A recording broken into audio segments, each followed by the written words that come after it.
PMC ध्यान नेपाल में आप सभी का हृदय से सुस्वागत। आप सभी को मेरा आत्मवंदन। ब्रह्म ऋषि पितामह महाअवतार बाबा जी, सभी आध्यात्मिक और आराध्य गुरुओं को साष्टांग प्रणाम करते हुए आज का सत्र आरंभ करते हैं। और हमारे साथ हमारी प्रिय डॉक्टर पूनम मेहता जी जुड़ चुकी हैं, और जो वो काफ़ी समय से हमें इतनी सुंदर book the power of now का स्वाध्याय करवा रही हैं। तो हम सभी उनके बहुत आभारी हैं और धन्यवाद करते हैं हृदय से। सभी मिलके उनका स्वागत करते हैं। वेलकम वेलकम पूनम जी।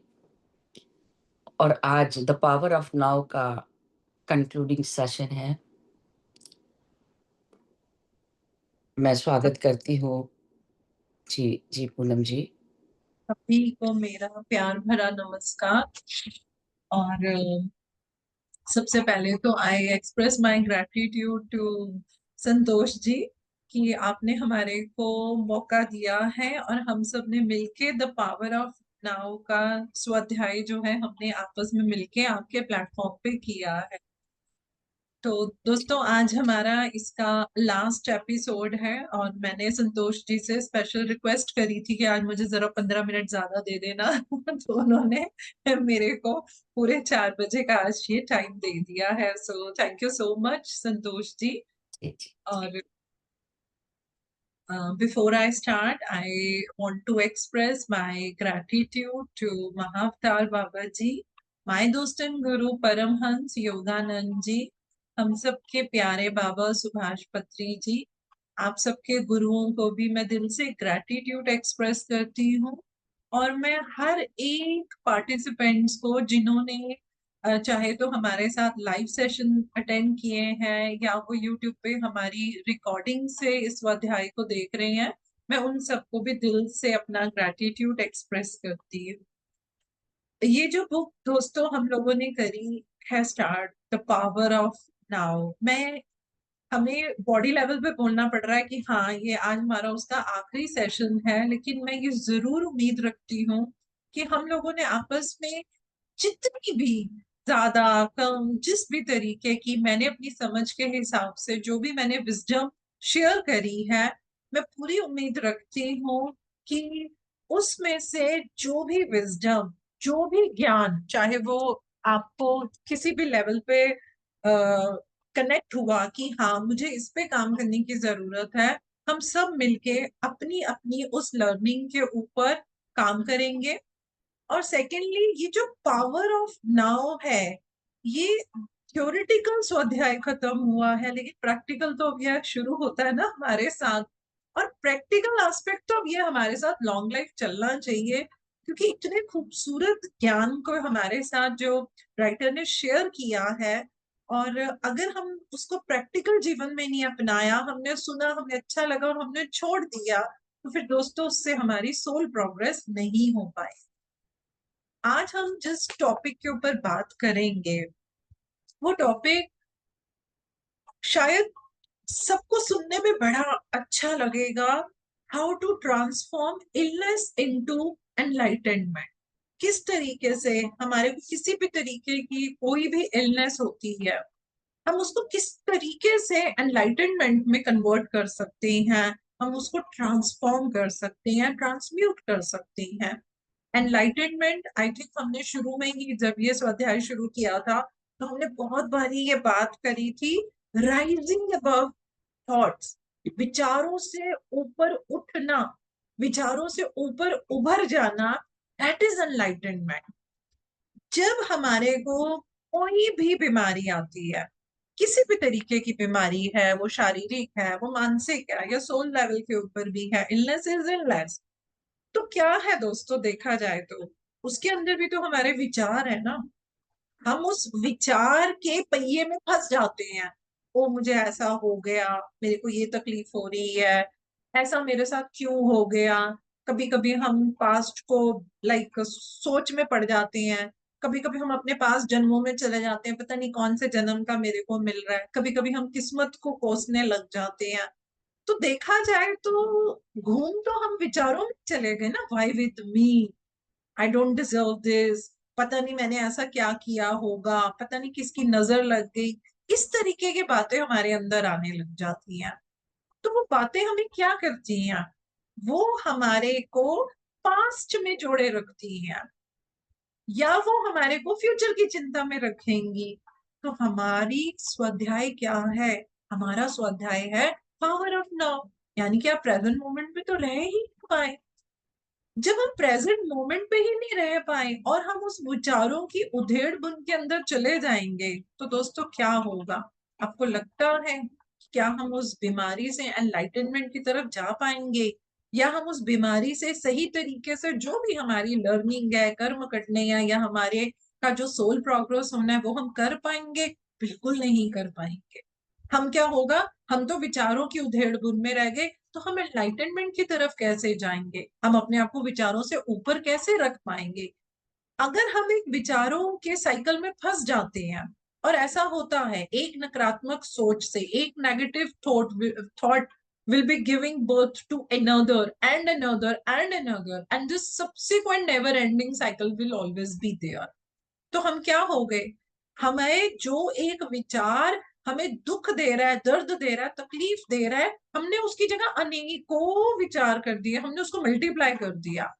उस मल्टीप्लिकेशन में कभी आप सोच के देखिए, ना हम अपनी बीमारी में से अपने आप को बाहर निकाल पाएंगे अपनी खुद की माइंड की पावर से, अपनी विल पावर से, और ना ही हम अपनी सोल प्रोग्रेस कर पाएंगे। विचारों को ही नहीं रोक पाएंगे तो एनलाइटनमेंट कहां से आएगा? क्योंकि एनलाइटनमेंट क्या है? Rising above thoughts. तो जब हमने पिछले सेशन में हमने बात करी थी सरेंडरेंस की, तो मेरे ख्याल से जितने लोग हम साथ में थे, हमें समझ में आया था कि सरेंडरेंस होती क्या है, असल में सरेंडरेंस क्या है। तो कहीं ना कहीं पर सरेंडरेंस हमारा इनर एक्सेप्टेंस ही तो है। हम आंतरिक रूप से जब किसी चीज को एक्सेप्ट कर देते हैं, what is, what it is, ये ऐसा है, मैं इसको एक्सेप्ट करती हूँ। इसने मुझे बुरा बोला, हाँ मैं इसको एक्सेप्ट करती हूँ। हम उसमें किसी तरीके का कोई रिजर्वेशन नहीं रखते हैं, हम किसी तरीके का इफ बट लेकिन किंतु परंतु कुछ भी नहीं रखते हैं। जब हम इस भाव पे आ गए, जब हमने इस तरीके की एक्सेप्टेंस कर ली, तो इसका मतलब क्या हुआ दोस्तों, कि जीवन में अभी इस क्षण इसी पल जो है, मैं उसको एक्सेप्ट कर रही हूँ। मैं अपने आप को किसी भी पास्ट एक्सपीरियंसेस में, पास्ट सिचुएशंस में अपने आप को बांध के नहीं रख रही हूँ। याद है इस बुक में राइटर ने क्या एक टर्म यूज करी थी, जो थ्रू आउट मैंने बोला था, लाइफ सिचुएशंस, जिसको हम डिवाइन चैलेंजेस बोलते हैं। कोई भी तरह की सिचुएशन हमारी आ गई लाइफ में, कोई चैलेंज आ गया, हमने वो समझा है कि वो डिवाइन चैलेंज है। क्यों? क्योंकि वो मुझे मेरे कर्म कटवाने के लिए, मेरी सोल प्रोग्रेस के लिए आया है। This is all about my will power and my faith, how I take it, मैं उसको कैसे ले रही हूँ। तो जब हम किसी भी बीमारी की बात करते हैं, तो इलनेस क्या है, इसको आज हमें बड़े प्यार से समझना पड़ेगा। इलनेस क्या है? क्या अभी इसी मोमेंट में इलनेस आई है? नहीं। अगर इलनेस 1 साल पहले आई है, 10 साल पहले आई है, 1 घंटा पहले आई है, 1 मिनट पहले आई है, आपको 1 मिनट पहले पता चला, तो क्या इलनेस प्रेजेंट मोमेंट में आई है? जी नहीं। वो इलनेस तो मेरी प्रेजेंट मोमेंट पे आई ही नहीं है, वो मेरे पास्ट से आई है। मुझे चाहे 1 मिनट पहले पता चला, तो वो 1 मिनट पहले आई है, तो वो क्या है? That is part of my situation. सबसे पहले हमें ये समझना है, हम जब ऐसा सोचते रहते हैं, oh I am having this problem, मुझे ऐसा है, मेरा ये है, मेरा वो है, और हम उसको खींचते रहते हैं, खींचते रहते हैं, तो दोस्तों हम क्या कर रहे हैं, हम पास्ट को प्रेजेंट में लेकर आ रहे हैं। अब मुझे ऐसा करना पड़ेगा, मेरे साथ ऐसा ही रहेगा, तो मैं उसको फ्यूचर में लेके जा रही हूँ। So now what is the point to catch? The point to catch is with regard to your illness, जो भी किसी बीमारी के रूप में आता है, हमें किस बात के ऊपर ध्यान देना है? This is part of my life situation. ये मेरी लाइफ सिचुएशन का एक हिस्सा है, लाइफ सिचुएशन का एक हिस्सा है, तो उसका एक पास्ट है, उसका एक फ्यूचर। अगर हम इस सोच में लगे रहेंगे ऐसा हुआ था अब ऐसा होगा, तो क्या होगा, हम कॉन्टिन्यूएशन में हमने कोई कड़ी बना ली, ऐसा हुआ था अब ऐसा होगा। इस कड़ी को हम कब तोड़ पाएंगे, जब हम पावर ऑफ नाउ को एक्सरसाइज करने लग जाएंगे। अब क्या है, इस समय क्या है, हम सरेंडरेंस में जाते हैं, हम एक्सेप्ट करते हैं, ओके ये है, नाउ व्हाट नेक्स्ट।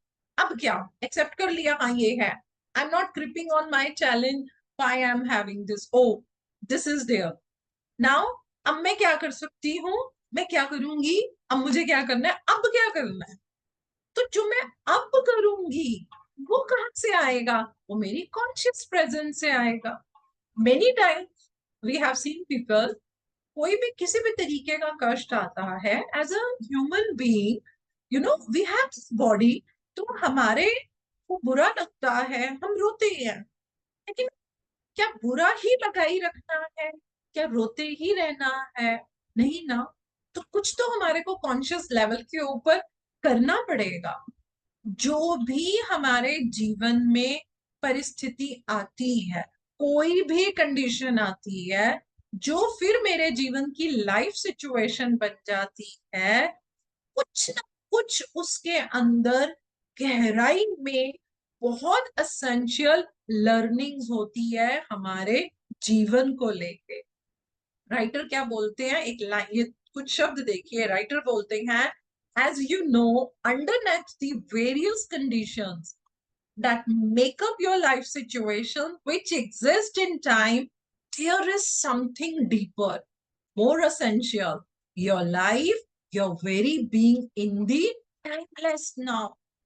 वो जो अस्तित्व है मेरा, वो जो प्रेजेंट मोमेंट के ऊपर मुझे अपने आप को समझना है, वो ही गहराई उसके अंदर होती है। लेकिन हम उस ज्ञान को नहीं ले पाते, हम क्या करते हैं, हम अपने आप को पास्ट से जोड़ी रखते हैं, हम प्रेजेंट की चिंता करते रहते हैं, अब ऐसा हो गया, मैं ये नहीं कर पाऊंगी, वो नहीं हो पाएगा। हम पास्ट में रहे, फ्यूचर में रहे, प्रेजेंट को ध्यान ही नहीं दे रहे। प्रेजेंट में अगर आप ध्यान देंगे, क्या देखते हैं, अभी तो कोई समस्या है ही नहीं। आज हम अपनी बॉडी के अंदर हमने समझा था ना, पेन बॉडी, 90% सबके पास पेन बॉडी होती है, 90% डॉर्मेंट होती सबके पास है, 90% हमारी डॉर्मेंट लेवल पे पड़ी होती है, निष्क्रिय रूप में होती है। पूरा जीवन हम उसके साथ निकाल देते हैं। सबसे बड़ा रीजन क्या है, हम अपने आप को प्रेजेंट मोमेंट में नहीं रखते। We don't live in the moment of now. अभी देखें तो क्या है, अभी तो कोई इलनेस नहीं है। इलनेस जब हुई थी पास्ट में हुई थी, अभी क्या, अभी तो कुछ भी नहीं है। हमारे जो बिलीफ होते हैं, हम उस पर लेबल लगा देते हैं अपनी कंडीशंस के ऊपर। जब आप किसी चीज के ऊपर लेबल लगा देते हैं, तो वो चीज वहीं रहती है। हमारे घरों में आप किचन देख लीजिए, वो बॉक्सेस होते हैं ना जिसपे लिखा होता है शुगर, कॉफी, है ना, और टी लिव्स। तो अब हम उसमें वही चीज डालते हैं ना। ऐसे ही यदि हमने अपने आप को एक लेबल दे दिया, अपनी बीमारी को, अपनी समस्या को एक लेबल दे दिया, तो बस अब वो वहीं रहेगी, अब वो वहां से नहीं जाएगी। इतनी गहरी बात है ये समझने वाली। और ये गलती जाने अनजाने हम सब कर लेते हैं। वी गिव लेबल, हमने लेबल लगा दिया।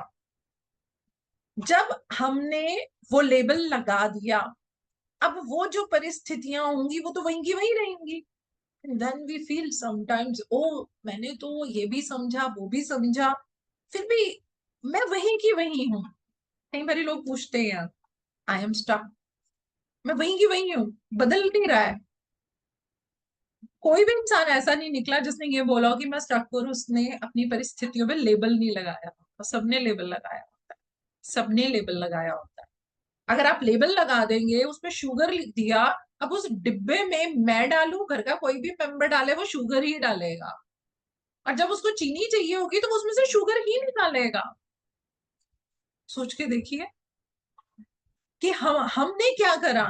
हमने अपनी बीमारी को एक लेबल लगा दिया, हमने उसको ताकतवर बना दिया, ताकतवर बना दिया, वो हमारी रियलिटी बन जाती है। हम टेम्परेरली इम्बैलेंस में चले जाते हैं। टेम्परेरली यहाँ पे क्यों बोल रहे हैं कि हम तो आत्मा है, आत्मा में तो बैलेंस है, आत्मा में तो पीस है, आत्मा में तो जॉय है। लेकिन बॉडी के अंदर जब कष्ट आ गया, इलनेस आ गया और मैंने उसको लेबल कर दिया, तो अब मैंने क्या किया, मैंने उसके अंदर अपना इम्बैलेंस डाल दिया। अब क्या होगा, हम फोकस करेंगे किसके ऊपर, लेबलिंग नहीं होनी चाहिए। यानी कि ये तो बिल्कुल सही बात है। ऐसे आपने सुना होगा, कई बार लोग बोलते हैं कुछ भी हो, कोई आपसे पूछे कैसे हो, जी बहुत अच्छे हैं, बहुत अच्छे हैं। कैसा चल रहा है जी, बहुत बढ़िया चल रहा है, ऐसा बोलते हैं। कई लोग बोलते हैं और जी काम धंधा कैसा, बस जी दाल रोटी चल रही है। चाहे बहुत अलग लेवल का बिजनेस हो, तो मैं इसको भी गलत कहूंगी कि हमें ये नहीं बोलना चाहिए बस दाल रोटी चल रही है। अगर आज आपका बहुत अच्छा चल रहा है, बहुत अच्छा चल रहा है, और आप बोली जा रहे हो, आप लेबल दिए जा रहे हो दाल रोटी चल रही है, दाल रोटी चल रही है, तो फिर वो परिस्थिति सिर्फ एक दाल खिलाएगी और एक रोटी खिलाएगी। इतनी पावर है जो हमें पता ही नहीं चलता। हम लोग प्रेजेंट मोमेंट में नहीं रहते हैं, हम लोग कॉन्शियस नहीं रहते हैं, हम अवेयरनेस में नहीं रहते हैं। जो चीज जैसे चल रही है बस हम करी जा रहे हैं, करी जा रहे हैं, करी जा रहे हैं। तो हमें क्या करना है, ये जो मेंटली हम लेबल लगा देते हैं, उसको हमें रोकना है।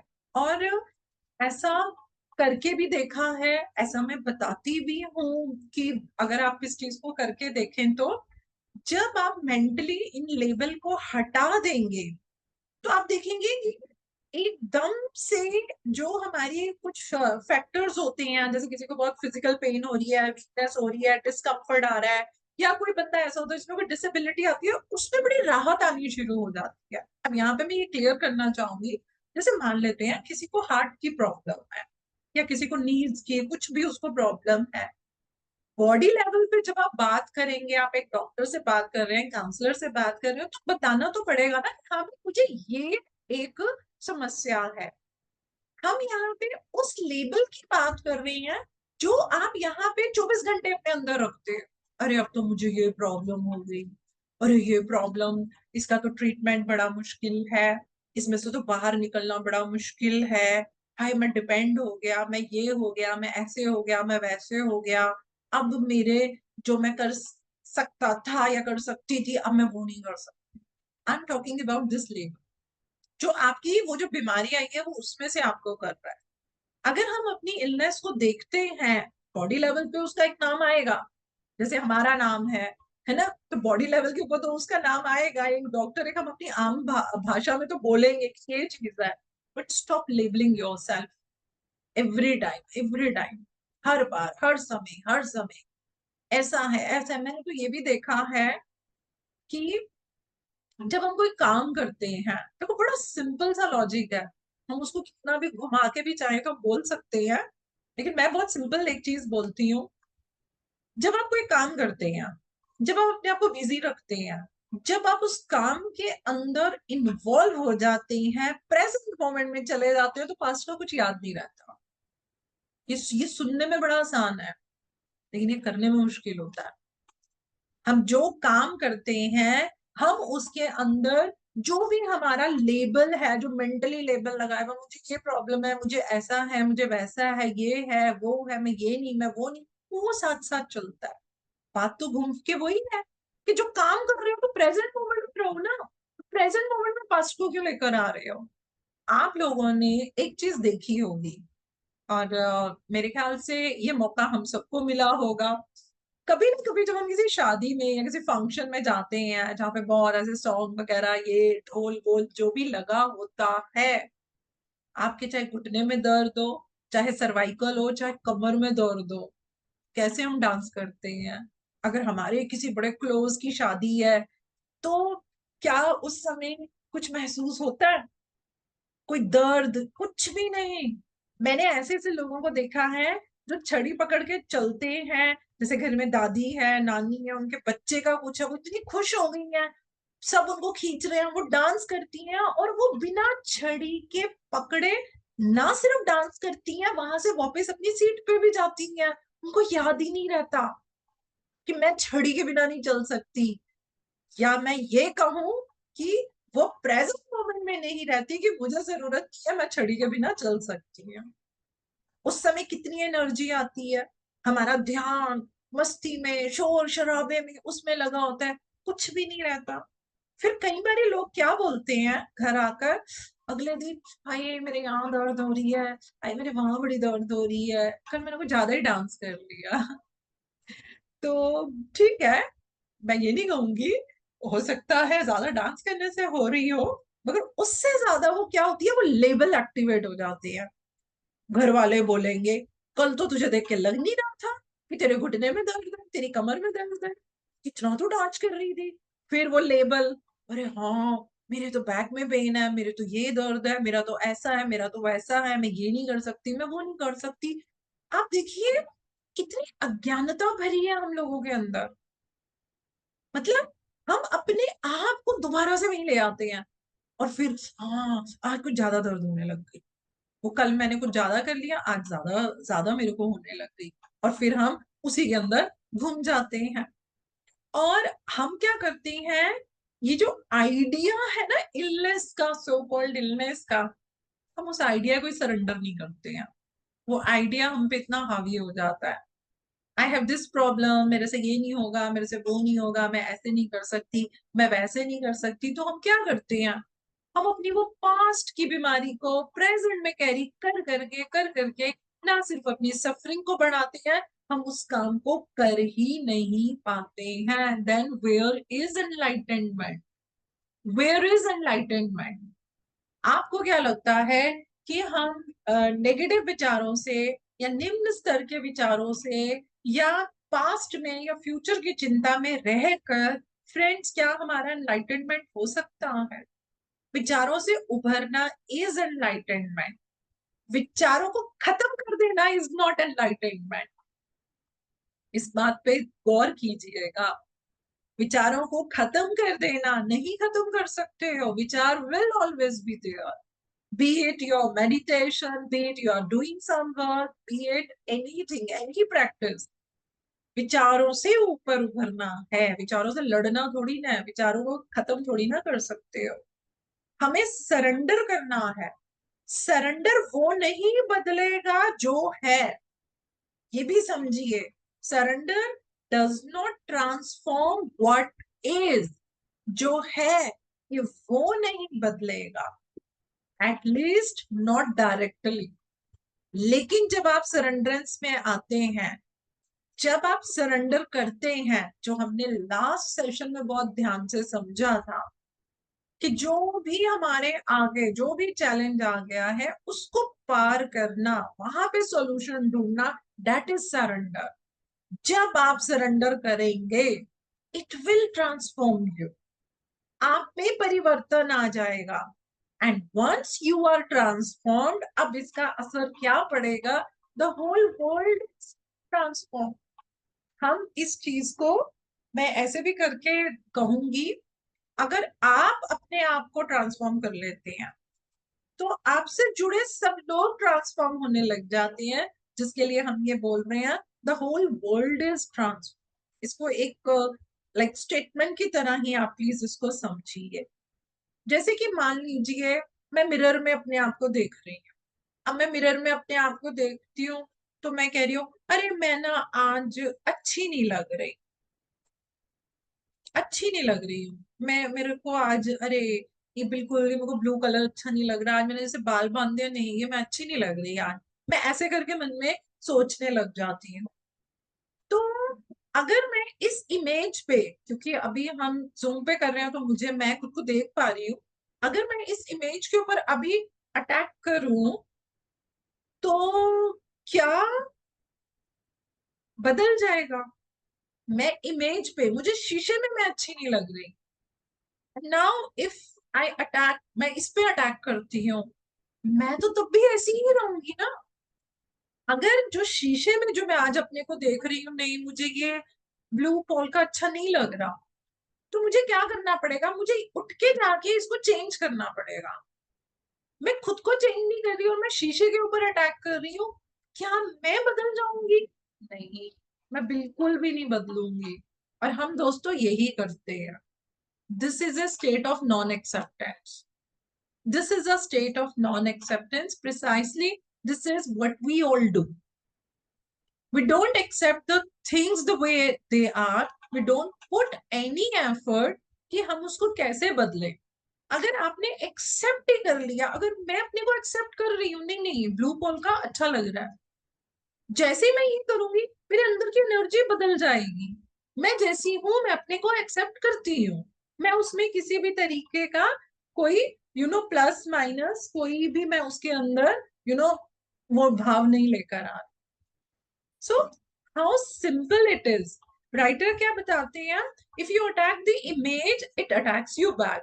ऑफ कोर्स शीशा तोड़ूंगी तो वो कांच मेरे पे ही गिरेगा। It is not going to work. So illness क्या हुई? Illness is not the problem, you are the problem. Writer कहता है बीमारी कोई समस्या नहीं है, समस्या तो असल में आप है। कब है? एज लॉन्ग एज हम अपनी इगोटिक माइंड, जो हमारा ये ईगो माइंड है, ये हमारे पे कंट्रोल करता है। हम उसी के साथ घूमते रहते हैं, घूमते रहते हैं।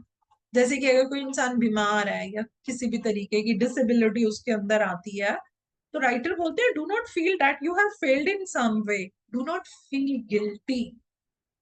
हम क्या करते हैं? हम उस बीमारी उस समस्या से जुड़े हुए नेगेटिव पहलुओं को ही देखते हैं। हम ये देखते ही नहीं है कि इसमें मेरी लर्निंग क्या है, इसमें पॉजिटिविटी क्या है, इसमें मेरे सीखने के लिए क्या है। हम कुछ भी ऐसा नहीं करते हैं, हम ये कर ही नहीं पाते हैं। और फिर क्या होगा कि आपको लाइफ को ब्लेम करने लग जाएंगे। क्यों करेंगे? अरे मेरे साथ जीवन में अच्छा नहीं हुआ। ना लाइफ को ब्लेम करो ना अपने आप को ब्लेम करो। कभी कभी ऐसा होता है ना, कुछ लोग ऐसे होते हैं हम जानते हैं, अरे ये तो इतने काइंड थे, ये तो इतना हेल्पिंग पर्सन था, अरे इनके साथ ऐसा कैसा हो गया। मैं कहूंगी हमें ये भाव भी नहीं रखना चाहिए, ना अपने लिए ना दूसरों के लिए। Why? This is resistant. Again you are not accepting what it is. आप उसको रेजिस्ट कर रहे हैं। हम बॉडी लेवल से देख रहे हैं ना, ये पर्सन बहुत अच्छा है, ये बंदा तो बड़ा अच्छा है, अरे ये बड़ा हेल्पफुल वेरी काइंड, इसके साथ लोगों ने गलत क्यों किया? वो रेजिस्टेंस है। हाँ उसके साथ लोगों ने गलत किया, that's it, that's it. What is present moment? हाँ किया। पत्री जी हमेशा तीन बातें अगर सबको मालूम हो बोलते हैं, क्या बोलते थे? No complaint, no judgement, no interference. आ गई ना वही बात। कोई कंप्लेंट नहीं करनी, कोई उसके साथ ऐसा क्यों हो रहा है। अरे मतलब हु वी आर। लेकिन हम ये स्टेटमेंट देंगे और ये बंदा कितना अच्छा था यार, उसके साथ ऐसा क्यों हो गया, क्यों हो गया उसके साथ, है ना? तो हमें ये रेजिस्टेंस है। प्रेजेंट रहना है, एक्सेप्टेंस करना सीखिए। हाँ ऐसा बिल्कुल हम समाज में रहते हैं, समाज में रहेंगे तो आम बोलचाल की भाषा में किसी से हम बात करेंगे, हम बोलेंगे भी हाँ जी नहीं जी देखो ये तो कितने वो थे, देखो अब जो भगवान की मर्जी जो भी इनके साथ हुआ। लेम भाषा में देखिए ये शब्द आएंगे। अब समाज में रहते हो तो हम हर जगह जाके थोड़ी ना उनको बोलेंगे पावर ऑफ नाउ की बात करो। वो कहेंगे क्रेजी वुमेन, हम यहाँ पे दुख में बैठे हुए हैं और ये कह रही है यहाँ पे आके पावर ऑफ नाउ की बात करो, है ना? We need to be mindful. वहां शायद हम बोलेंगे हाँ जी नहीं नहीं बहुत था जी, चलो जिसका जैसा वक्त आया, ऐसे करके हम कुछ भी बोलेंगे। लेकिन at the end of the day हमारे अंदर रेजिस्टेंस नहीं होनी चाहिए, हमारे अंदर वो प्रतिरोध नहीं होना चाहिए। और हमें क्या करना है? अगर हमें बीमारी से बाहर निकलना है तो आपको अपनी एनलाइटनमेंट को इस्तेमाल करना है। आपका एनलाइटनमेंट है राइजिंग अबव योर थॉट्स। और विचारों से उभरने के लिए क्या करना है? ना पास में रहना है ना प्रेजेंट की चिंता करनी है, प्रेजेंट में देखना ही है। आज मुझे डॉक्टर के पास जाना है, दैट्स इट। हाँ मैं डॉक्टर के पास हूँ, हाँ मैंने इंजेक्शन लिया, हाँ मैंने दवाई ली, अब मैं घर में हूँ। अब मुझे घर का जो करना है मुझे वो करना है। नहीं तो क्या होगा, हमारी विल पावर खत्म हो जाती है और हम किसी भी तरीके का काम नहीं कर पाते हैं। हमें अपने आप को क्या करना है, इंटेंस प्रेजेंट मोमेंट अवेयरनेस में लेकर आना है। प्रेजेंट मोमेंट अवेयरनेस में। और एट टाइम्स फ्रेंड्स होता है, ऐसा नहीं है, कोई बहुत प्रियजनों से जुड़ी बात हो या अपने से जुड़ी बात हो, उस समय हम थोड़ा सा डाइवर्ट हो जाएंगे। मैं तब भी कहूंगी कोई बात नहीं, टेम्परेरी हो गए, आपकी बॉडी है, बॉडी की जो भी चीज है वो होगी, लेकिन उसके बाद उनमें ही बह नहीं जाना है। हमारे को एक एल्केमिस्ट की तरह बनना है, जो एक मेटल को भी गोल्ड के अंदर जो है बड़ी खूबसूरती से वो ट्रांसम्यूट कर देता है, उसको परिवर्तित कर देता है। This is all about how to like transform your illness into enlightenment. Last आज का टॉपिक, जो द पावर ऑफ नाउ का जो टॉपिक है, जो बहुत इंपॉर्टेंट टॉपिक है, जिस टॉपिक को भगवत गीता में भी बताया गया है, किसी भी स्पिरिचुअल प्रोग्रेस में हम इसके बिना बात कर ही नहीं सकते हैं, चाहे हम शब्दों को किसी भी तरीके से लें। गुरु जी की विजडम से जो मैंने चीज सीखी है, गुरु जी ने बोला कि सिर्फ और सिर्फ दो जो पावरफुल टूल्स आपके पास हैं, हर सोल के पास हैं, उसको हमेशा आप अपने यहां भी रखना, अपने साथ भी रखना, उसको एक्सरसाइज भी करना। और वो दोनों टूल्स फ्रेंड्स, मेरी पूरी कोशिश होती है कि मैं जो भी काम करूं, जो भी डिसीजन ले रही हूँ, पर्सनल लेवल पे, प्रोफेशनल लेवल के ऊपर, मैं इन दोनों चीजों को बिल्कुल ध्यान में रखती हूँ। और वो दो चीजें जो गुरुजी ने बताई हैं, वो है आपकी विल पावर, जिससे कि आप अपनी चॉइस को एक्सरसाइज करते हो। दूसरा है आपका फेथ। फेथ किस पे? मैं ये नहीं कहूंगी फेथ सिर्फ दूसरों पर डाल दो, खुद पे। ये दो इतनी इंपॉर्टेंट चीजें मैंने गुरुजी से सीखी हैं। विल पावर की जब मैं बात करती हूँ तो कभी कभी लोग ऐसा समझने लग जाते हैं, विल पावर का मतलब आ गया चैलेंज। अरे मेरे में विल पावर है, मैं तो ये करूंगी करूंगी। This is not the real definition of will power. So will power क्या है? अगर आप गहराई में जाएंगे, क्योंकि अभी मैं गुरुजी की विजडम को डिटेल में नहीं ले रही हूँ, गहराई में जाएंगे तो विल पावर का निचोड़ क्या आता है कि हमारे अंदर इतनी एबिलिटी होनी चाहिए कि हम सोल लेवल से अपने इंटेलेक्ट को इस्तेमाल करते हुए हर चैलेंज को 360 डिग्री के साथ देखते हुए अपनी चॉइस को एक्सरसाइज करें। This is will power. This is will power.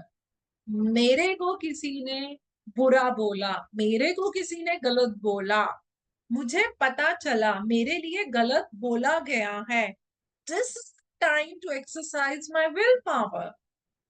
उसने मेरे लिए गलत बोला, बुरा बोला, या वो बंदा हर जगह जाके बुरा बोल रहा है, आपने उस सिचुएशन को जब 360 डिग्री से एक्सरसाइज किया, सोल लेवल से किया, और आपके अंदर ये चीज आई, वो जो कर रहा है, हम ये नहीं कह रहे वो गलत कर रहा है। जीसस क्राइस्ट ने भी क्या कहा था, God please forgive them, they do not know what they are doing, है ना?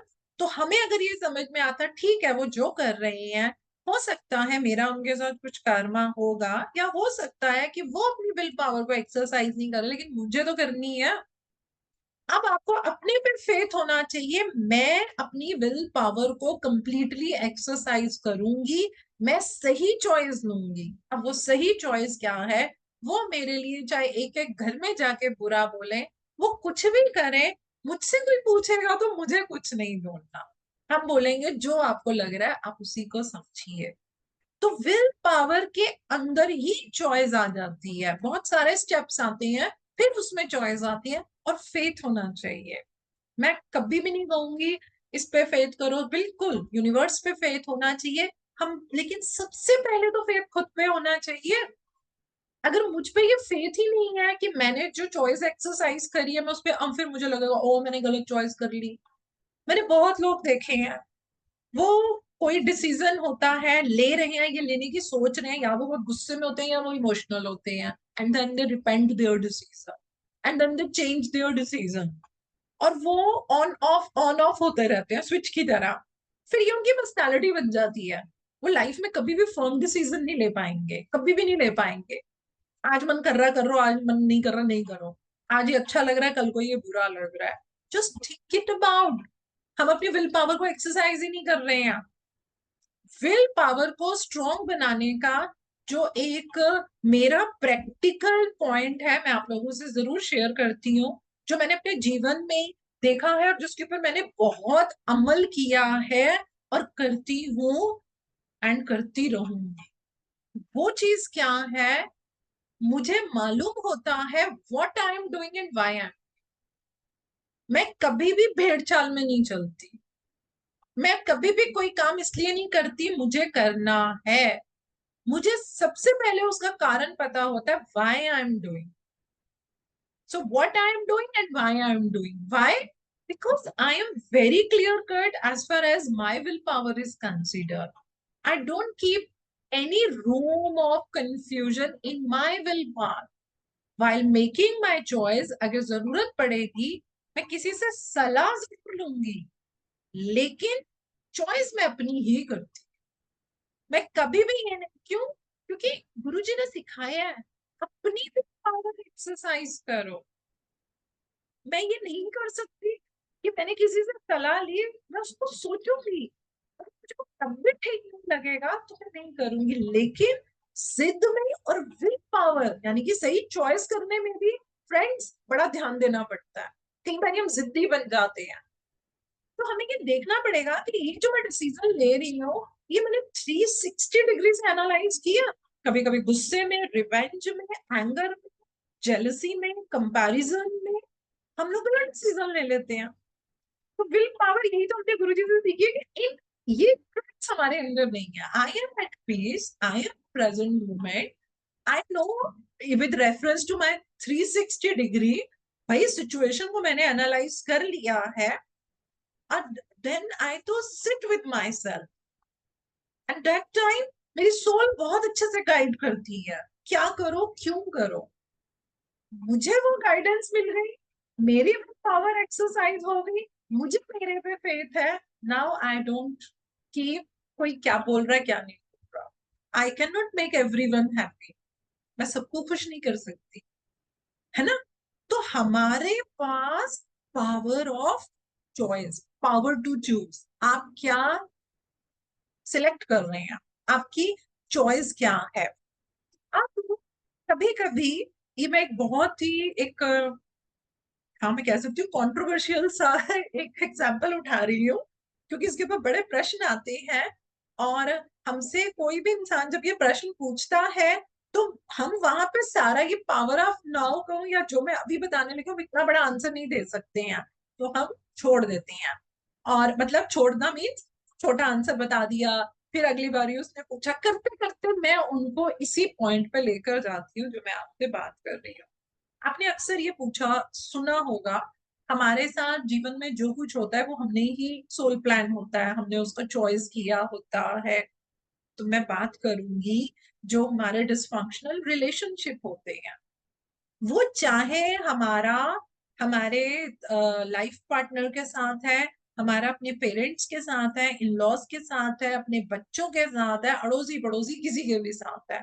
अब भाई हमने तो ये सुना है सोल प्लान तो हम खुद बनाकर आते हैं।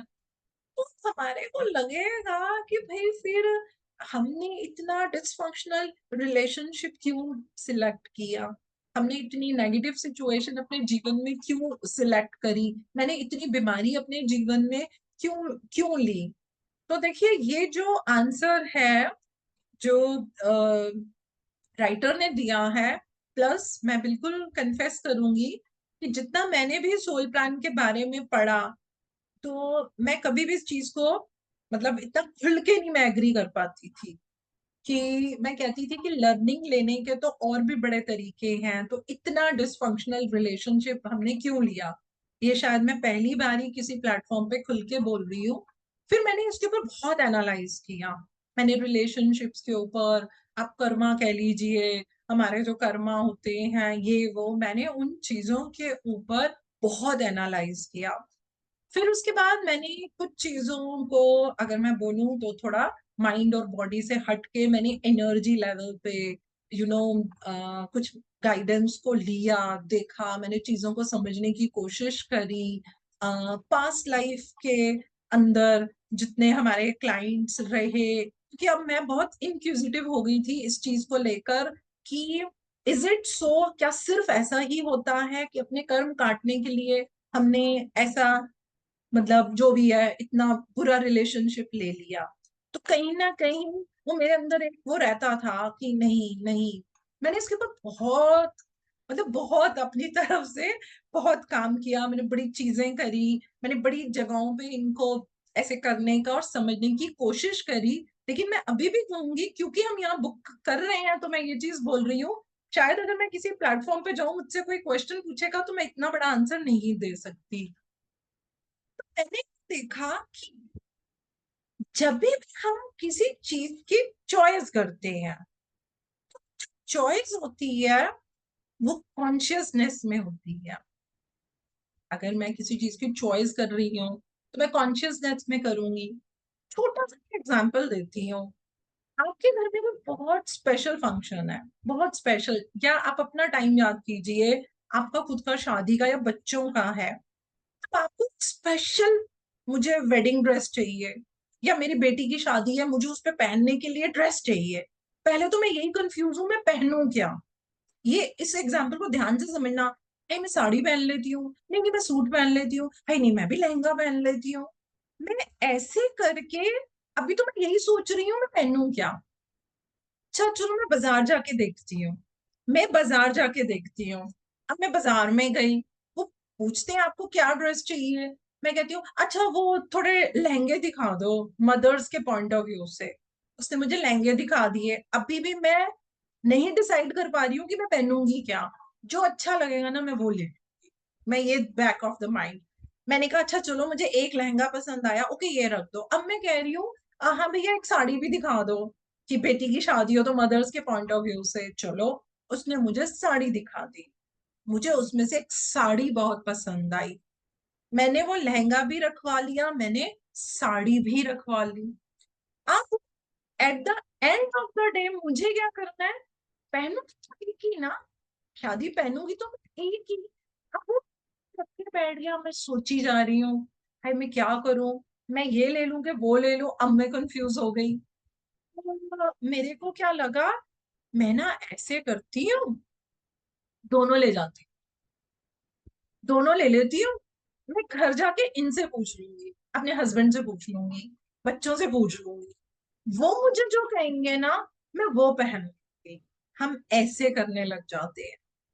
अब मैं उसको लेके घर में आई, अब मैंने घर में दिखाया, तो एक बच्चा कह रहा है वाह मम्मी लहंगा पहन लो, हस्बैंड कह रहे हैं नहीं यार साड़ी पहन, साड़ी अच्छी लग रही है। मैं जहां थी मैं वहीं की वहीं हूँ। क्यों? क्योंकि मैंने अपनी चॉइस को एक्सरसाइज नहीं किया। आधे घर के लोग कह रहे हैं साड़ी अच्छी है, आधे घर के लोग कह रहे हैं लहंगा अच्छा है। मैं क्या कर रही हूँ, मैं फिर वही सोची जा रही हूँ, फिर वही सोची जा रही हूँ। मुझ में किस चीज की कमी है, मुझ में हाई डिग्री ऑफ कॉन्शियसनेस की कमी है। मेरे अंदर उतनी जागरूकता नहीं है, उतना मेरे में कॉन्शियसनेस नहीं है, and without that can not exercise my choice. इसी तरीके से जो मैं समझ पाई हूं, मैं कोई क्लेम नहीं कर रही कि मैं जो बोल रही हूँ वही सही है, जो मैं समझ पाई हूँ, जब एक सोल का सोल प्लान बनता है, यहाँ पे याद रखने के लिए, जब वो शॉपिंग पे जा रही है कि मुझे लेना क्या है, और यदि उसके अंदर वो फुल लेवल ऑफ कॉन्शियसनेस नहीं है, तो वहां पे कुछ सलाहकार होते हैं जो ये भी बताते हैं कि आपने जो ये सोल प्लान बना लिया है ये बड़ा कष्टदायी है। और वो ये भी बताते हैं इन स्टेट ऑफ कंफ्यूजन कि भाई साड़ी पहनो कि लहंगा पहनो, अच्छा आपको ये कर्म काटने हैं तो ये ले लो, फिर ऐसे कर लो तो वो चीज कट जाएगी। तो जो ये डिसफंक्शनल हम लेकर आते हैं, जिसको हम बोल देते हैं कि ये बना ही सोल प्लानिंग, लेकिन ये चॉइस क्यों एक्सरसाइज करी, क्योंकि उस समय हमारे पास हाई डिग्री ऑफ कॉन्शियसनेस नहीं होती है। जिस सोल के पास उस समय हाई डिग्री ऑफ कॉन्शियसनेस नहीं होगी, वो चॉइस एक्सरसाइज कर ही नहीं पाएगी। चॉइस कब होगी? जब हम अपने आप को, जैसे अगर मैं यहाँ पे बोलूं कि मुझे कोई चॉइस एक्सरसाइज करनी है, तो वो मैं कब कर पाऊंगी? जब मैं अपने आप को माइंड से बाहर निकाल पाऊंगी, जो मेरे माइंड के कंडीशन पैटर्न्स हैं, तो मैं प्रेजेंट मोमेंट पे आऊंगी। तो मुझे एक बारी ऐसी अनुभूति हुई कि शायद जब हम सोल प्लान भी बनाते हैं, वहां पे भी ये अभाव होता है प्रेजेंट मोमेंट का। वो बंदे को जब उसका पूरा पास्ट का दिखाती है, तो वो भी थोड़ा इमोशनल हो जाता है, यार मैंने इतनों के साथ इतना इतना बुरा किया है। और फिर वो उस स्थिति के अंदर है, नहीं मुझे ये भी पूरा करना है, मुझे ये भी, मैं ये सब कुछ इतना ले लूंगा। तो जो भी उसको सलाह की जैसा मिला उसने ले लिया। लेकिन पॉइंट जो हमें समझना है वो क्या है, कि डिसफंक्शनल अगर हम कोई भी चॉइस एक्सरसाइज कर रहे हैं, it means lack of full consciousness. जैसे कि क्या होता है, अब मैं घर में आई, मैंने सबसे पूछा, एक कह रहा है ये लो, एक कह रहा है वो लो। उसके बाद मैंने चाय पी और मेरे को एकदम अंदर से आया, नहीं मेरे को तो 100% साड़ी ही पहननी है। अब मुझे क्या लगेगा, मैंने लहंगे पे पैसे वेस्ट कर दिए। काश ये एक्टिवेशन मेरा तब हो जाता दुकान पे, तो मैं उसको लेकर ही ना आती। ये हमारी कहानी है। अब जब यहाँ आते हैं, अरे बाबा रे ये भी यार, ये मैंने सोल प्लान कैसे बना लिया अपना। मैं सोल प्लान में ये भी ली थी, ये भी लिया, ये भी लिया। अब तो वो आ ही गया ना, अब लहंगा तो मेरे घर रहेगा ही ना। अब मैं उसको देखूंगी तो कुछ भी कहो, मेरे को यहाँ हल्की हल्की तकलीफ होगी और मैंने कितने पैसे वेस्ट कर दिए। अब मैं कुछ भी बोलूंगी, मुझे क्या करना पड़ेगा? क्या करना पड़ेगा? मान लो उसका कलर ऐसा है कि मेरी बेटी कहती है आए हाय ये रंग तो मैं कभी ना पहनूं। अब मैं क्या करूंगी? क्या करूंगी? मैंने अगर उस पर 30,000, 40,000, 50,000 रुपया लगा लिया, सच बताओ क्या करूंगी? कभी तो पहनूंगी, बस कभी तो पहनेंगे, कभी तो कर्म काटेंगे, बस अब मैं उसको पहनूंगी। अब मैं अगर उसको एक बारी भी पहनूंगी, मैं कहूंगी यार मैं इतनी कौन सी रईस हूँ कि 50,000 का लहंगा एक बारी पहन लिया और मैं इसको फेंक दूंगी। अच्छा नहीं, चलो कुछ बारी तो पहनूंगी, बस। तो वो लहंगा मुझे क्यों पहनना पड़ रहा है? क्योंकि मैंने क्या किया फ्रेंड्स, उस हाई लेवल ऑफ कॉन्शियसनेस में चॉइस एक्सरसाइज नहीं करी। मेरा ₹1,00,000 लग गया, मेरी 50 की साड़ी भी आ गई, मेरा 50 का लहंगा भी आ गया। अगर मैंने चॉइस एक्सरसाइज करी होती, I would have saved my 50,000 bugs, और मुझे इसको जबरदस्ती नहीं पहनना पड़ता, लेकिन वो मुझे पहनना पड़ रहा है। मुझे कभी कभी ऐसा भी लग रहा है, यार मैं क्या औरों की शादी में लहंगा पहनकर आ गई हूँ, क्या करूं? अब लहंगा पहन के मैं यहाँ पे स्वाध्याय भी नहीं दूंगी, है ना, किसी फंक्शन में ही पहनूंगी। अब मुझे क्या लगेगा, यार देखो मैं कहाँ, वो क्या कहेंगे, हाय हाय ये लहंगा क्यों पहनकर आ गई है। अब उनको क्या पता कि 50 का खरीदा है, मैंने तो उस समय सही चॉइस नहीं करी। अब मुझे उसको कैरी तो करना ही पड़ेगा। सोच के देखना इसको आज। Again I repeat my words, मैं ये बिल्कुल भी नहीं कहूंगी, बिल्कुल भी नहीं ये कहूंगी कि जो मैं बोल रही हूँ वो सही है। ये मैंने अनुभव किया है, ये मैंने जितनी खोजबीन करी है, ये मैंने जितना एस्ट्रल लेवल के ऊपर इस चीज को समझा है, तो यही मुझे दिखाया गया कि सही चॉइस को एक्सरसाइज नहीं किया गया। सही चॉइस को एक्सरसाइज नहीं किया गया, तो हमारे साथ ये होता है, हम उसी पैटर्न के अंदर रह जाते हैं, और वही चीज हमारे साथ बार बार होती रहती है। यहाँ पे एक चीज मैंने ना एक छोटा सा उसको कुछ स्टेप्स में किया था, बहुत सिंपल, ताकि मैं वो आप लोगों के साथ शेयर कर सकूं। तो उसमें हमने ये देखा था कि जैसे कि मान लो अगर हम अपने आप को हमेशा अपने माइंड से आइडेंटिफाई करते हैं, अपने को, सामने वाले को, किसी भी बात को, किसी भी सिचुएशन को हम हमेशा अपने माइंड से आइडेंटिफाई करते हैं, तो क्या होगा, मेरे माइंड के अंदर ऑलरेडी कुछ प्रोग्रामिंग होगी, है ना। तो क्या होगा, मैं उसी पैटर्न को रिक्रिएट करूंगी। जैसे कि मान लो 2 लोग हैं, सास बहू है मान लेते हैं, उनके साथ हमेशा ऐसा होता है कि बहू कुछ भी करे सास कभी अप्रिशिएट नहीं करती, सास को हमेशा शिकायत रहती है। तो बहू कुछ भी करने से पहले या कुछ भी ना करने से पहले उसके दिमाग में क्या आएगा, इन्होंने तो यही बोलना है। तो वो अपनी सास को कैसे देख रही है, उसी माइंड के साथ।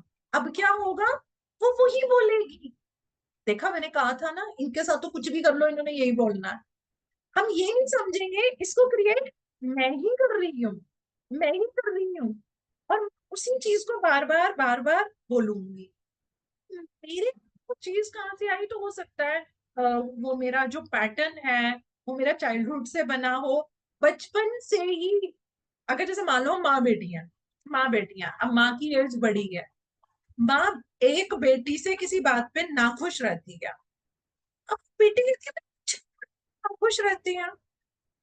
अगर ध्यान से एनालाइज करें तो हम क्या देखते हैं कि बेटी भी वही कर रही होती है जो वो करना चाहती है, और माँ भी वो ही करने को कहती रहती है जो वो बचपन से कह रही होती है। बचपन से उस बेटी के अंदर एक पैटर्न बन जाता है, रेजिस्टेंस बन जाती है, मुझे ये नहीं करना। और आज वो बेटी चाहे वो 50 साल की है, 60 साल की है, वो अभी भी अपनी माँ को कहती है ये तो मुझे करना नहीं।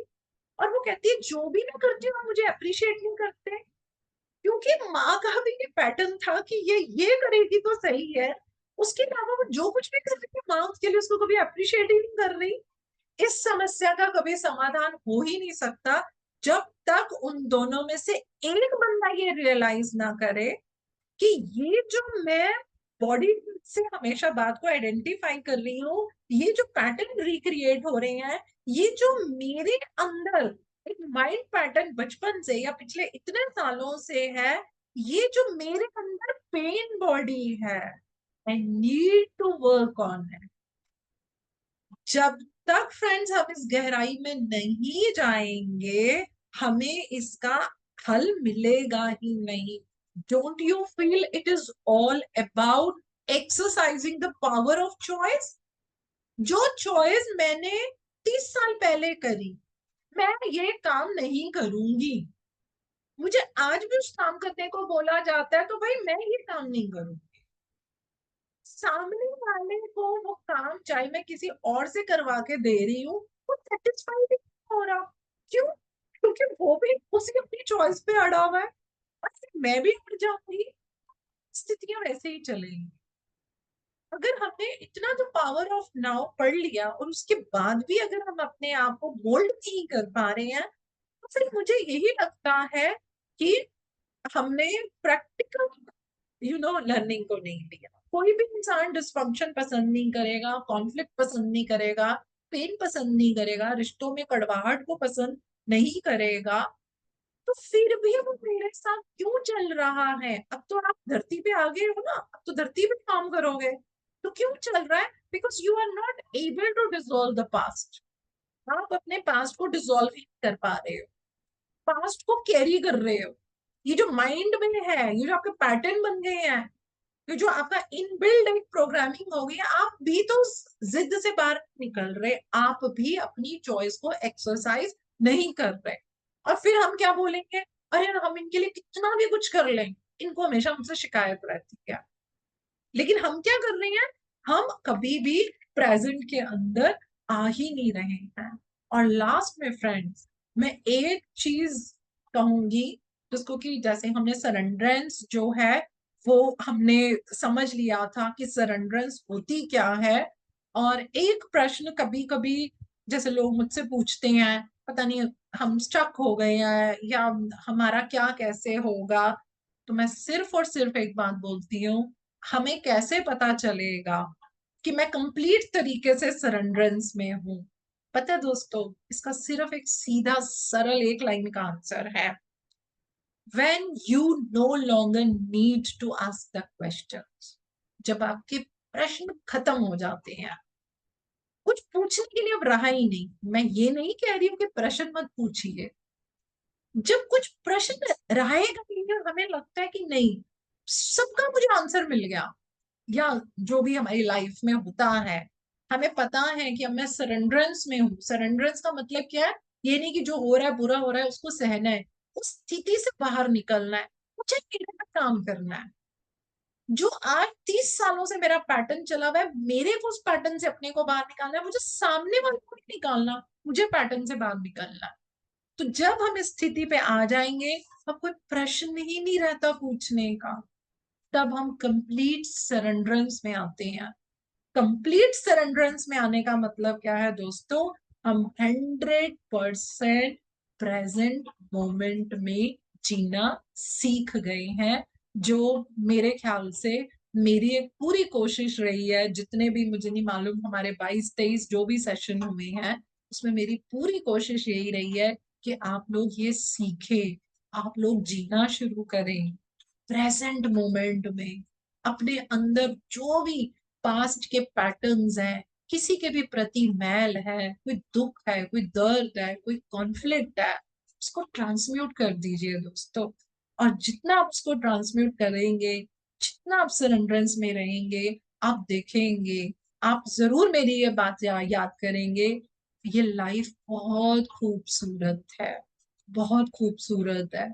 इसमें हम ना सिर्फ अपनी प्रोग्रेस करते हैं, हम बहुत कुछ अपना यूनिवर्स में वापस भी दे सकते हैं। वो चाहे हम ध्यान करा रहे हैं, हम ज्ञान दे रहे हैं, या आपकी कोई नॉलेज है, कोई स्किल, आप अच्छा खाना बना रहे हैं, आप वो लोगों को खिला रहे हैं, आप लोगों के बारे में पॉजिटिव सोच रहे हैं, ये भी मैं समझती हूँ कि यूनिवर्स को हमारा देना ही होता है प्रेजेंट मोमेंट में रहते हुए। तो इसी के साथ फ्रेंड्स, मैं अगेन एक बारी दिल से सभी का, जो आप लोग लाइव अटेंड करते हैं, यूट्यूब पे देखते हैं, मैं आप सबका बहुत दिल से ग्रेटिट्यूड एक्सप्रेस करती हूँ। एंड ओवर टू संतोष जी।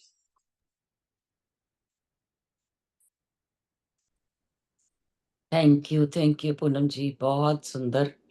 और जैसा मैंने पहले भी कहा था कि एक-एक सेशन को हम यदि फिर से सुनेंगे, तो पूरी तरह से उसका फ़ायदा उठा पाएँगे। लेकिन उस समय तो ये सब कुछ समझ आ जाता है, क्योंकि आप इतने सरल शब्दों में समझा देते हो ना, तो बहुत-बहुत धन्यवाद, ग्रैटिट्यूड, ग्रैटिट्यूड पूनम जी। जी, तो किसी के भी मन में किसी भी तरह का कोई प्रश्न है, तो बात कर सकते हैं, पूछ सकते हैं, और हैंड रेज़ करके बात करेंगे तो ठीक से समझ में आएगा। जी,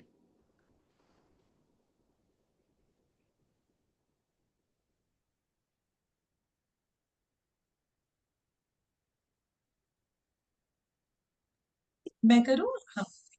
अभिनंदन सभी को। Deep deep gratitude Poonam ji, बहुत प्यारा सेशन था। और वो जो एक-एक बात बता रहे थे ना आप, वो पैटर्न वाली, क्योंकि मैंने मतलब मेरी जो फर्स्ट वेडिंग और सेकंड में मेरे को 10 इयर्स लगे, है ना? तो मैं उसमें पैटर्न्स ही अपने रेक्टिफाई कर रही थी कि मैंने क्या-क्या गलतियाँ की हैं, मुझे वो रिपीट नहीं करनी है। और सच्ची में ये चीज़ें उस टाइम आपको समझ में नहीं आती है, जब वो आप उस प्रोसेस से जाते हो, वो आपको बाद में समझ आता है। और एक जो आपने ये साड़ी वाला एग्ज़ाम्पल दिया, उससे मुझे एक एग्ज़ाम्पल याद आया। रिसेंटली मेरी फैमिली में मैंने उनको कहीं पे किसी होली प्लेस पे जाने के लिए बोला, और वो शुरू से ही वहाँ पे तो नहीं, हम जा ही नहीं सकते, हम वहाँ पे जा ही नहीं सकते। मैंने उनको फिर दोबारा फ़ोर्स किया, तब तो उनका डिले हो गया। और 10 डेज़ के बाद उन्होंने फिर टिकटें जब बुक की ना, तब भी कुछ मतलब प्रॉब्लम हुई, बट टिकटें बुक हो गई। अब जी जिस दिन उन्होंने जाना है, उस दिन क्या हुआ, वो दिल्ली में है। और दिल्ली में ऑटो और टैक्सीज़ की स्ट्राइक हो गई। उनकी ट्रेन कैंसल हो गई। फिर उनको किसी तरह से मतलब जो दूसरी ट्रेन थी वो मिल गई, ठीक है। जैसे वो उस जगह पे गए हैं, वहाँ पे जैसे वो स्टेशन में एंटर किया, वहाँ की लाइट उड़ गई। फिर वो कहते हैं हमने कैब की, वो कैब कैंसल हो गई। कहते फिर हम ना जब होटल पे पहुँचे, और हम ना बैठ के सोच रहे हैं कि हम मतलब जब से हम लोगों ने किया ये, तब से ऐसा प्रोसेस क्यों हो रहा है ना? और रेस्ट किया तो नेक्स्ट मॉर्निंग जब वो गए वहाँ पे दर्शन करने के लिए, वो अनएक्सपेक्टेड एक्सपीरियंस उनके लिए। वो कहते हैं वहाँ पे तो हमको मतलब कहते इतनी ऊँची मतलब वो चढ़ाई थी काफ़ी और काफ़ी सारी सीढ़ियाँ थी, तो कहते हम तो ऐसे फट-फट करके चढ़ गए, हम उतर भी आए बड़े मज़े-मज़े से। हाँ ना, हमको तो समझ ही नहीं आया। मैंने कहा एक्चुअल में जब तुम लोगों का खुद का दिमाग नहीं था कि हम तुम जाना चाहते हो।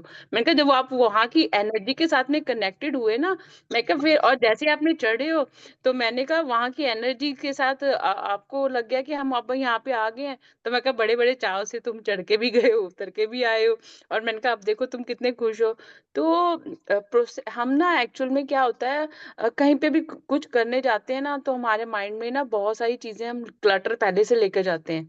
जैसे आपने कहा ना कि वो थॉट पैटर्न्स होते हैं। कई लोगों को ना उनकी भी कोई गलती नहीं है। कई बार हम ऐसे एनवायरनमेंट में होते हैं जहाँ पे हर एक चीज़ के लिए टोका-टोकी करते रहते हैं ना, तो बच्चे का माइंड ना बेचारे का बचपन से ही ऐसा हो जाता है कि दे आर नॉट कॉन्फिडेंट कि वो अपना कोई डिसीजन खुद ले सके। बट जिन बच्चों को बचपन से फ्रीडम मिली होती है, आप देखना कि वो ही होते हैं जो सबको हल्लाशेरी करते हैं, नहीं, नहीं, नहीं, तू भी कर ले क्योंकि दे नो कि ये पोटेंशियल हम सब में है, बस हमको एक कोई ऐसा पर्सन चाहिए जो हमें अपलिफ्ट करे कि नहीं कर लो ये, ऐसी कोई इश्यू नहीं है ना?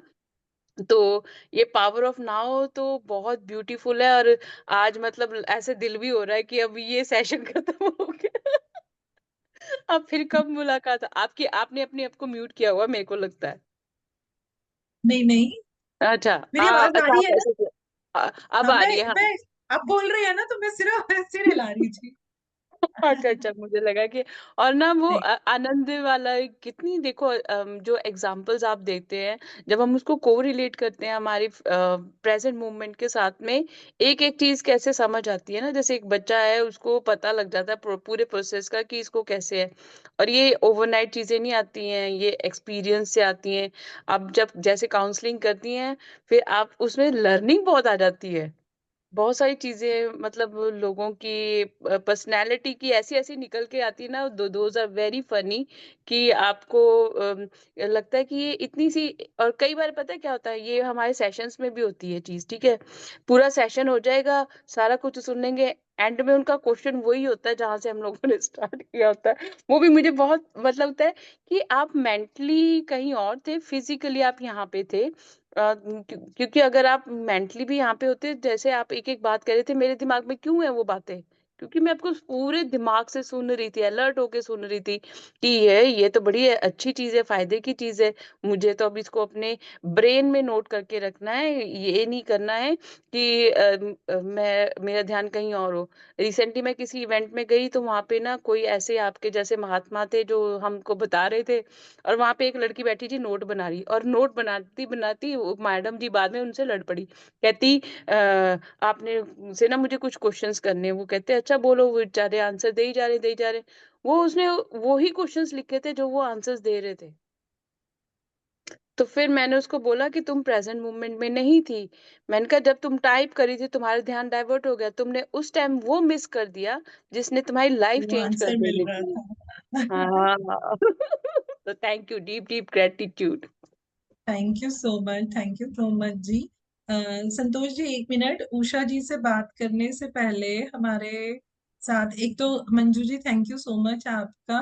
मीनाक्षी है या मीनाक्षी चली गई है? नहीं, मीनाक्षी है आई थिंक, है ना?